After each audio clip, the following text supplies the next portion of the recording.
આપણે telephone exchange જવું પડે અથવા ટેલિફોનને ત્યાં કહેવું પડે કે મારે અહીંયા વાત કરવાની છે, 2 દિવસે 3 દિવસે 4 દિવસે આપણો વારો આવે ત્યારે વાત કરાવે. આજના યુગમાં અમેરિકા હોય કે વિદેશમાં કોઈ પણ જગ્યાએ હોય તો મોબાઈલમાં તરત જ વાત થઈ જાય, ગમે ત્યાં હોય પછી વિડીયો કોલથી પણ વાત થઈ જાય. એટલે આ મોબાઈલ છે આ યુગમાં ખૂબ જ જરૂરી છે, પણ એની સામે સામે એનો સત ઉપયોગ કરવો માતાઓ બહેનો અને આજના યુવાનોને ખાસ મારી વિનંતી છે. મોબાઈલ ખૂબ ઉપયોગી છે, ખૂબ જ જરૂરી છે, એ સારા માટે ઉપયોગ એનો કરવો જોઈએ. આજના યુગ પ્રમાણે મોબાઈલનો ઉપયોગ જરૂરી છે, પણ સાથે સાથે નેગેટિવ પણ એટલો જ છે મોબાઈલ. એટલે માતાઓને અને બહેનોને મારી ખાસ કરીને વિનંતી છે, યુવાનોને પણ વિનંતી છે કે સત કાર્ય અને આપણા જરૂર પૂરતો જ મોબાઈલનો ખૂબ ઉપયોગ કરવો જોઈએ એવી ખાસ બધાને વિનંતી છે.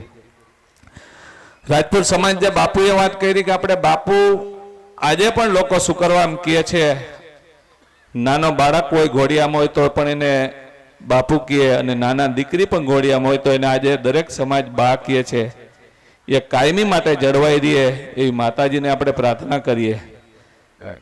ખાસ 2-3 મારે વાત એટલા માટે કરવી છે કે આજે ધર્મ છે આપણે ક્યાંક ને ક્યાંક ભૂલતા જાય છે.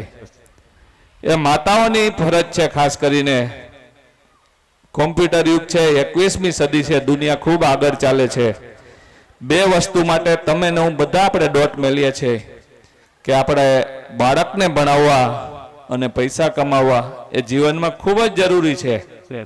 સાથે સાથે જે સમાજમાંથી આવીએ એ સમાજનો ઇતિહાસ પણ એટલો જ જરૂરી છે.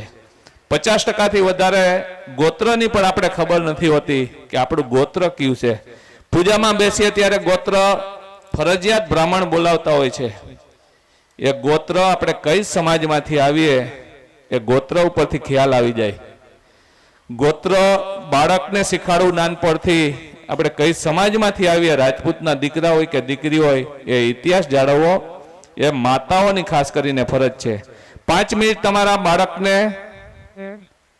પૂજા પાઠ કરાવજો, અગરબત્તી કરાવજો, તો જે ઇતિહાસ છે આપણો ભક્તિ સાથે હશે તો જળવાઈ રહેશે. મારી 2 વિનંતી છે કે આપણા બાળકને ભણાવવાની સાથે સાથે એને આપણો ઇતિહાસ અને થોડોક ધર્મ તરફ વારશું તો મને એવું લાગે છે કે આપણે રાજપૂત છે એ કાયમી માટે આપણું જળવાઈ રહે. ધર્મ આ યુગમાં ખૂબ જ જરૂર છે.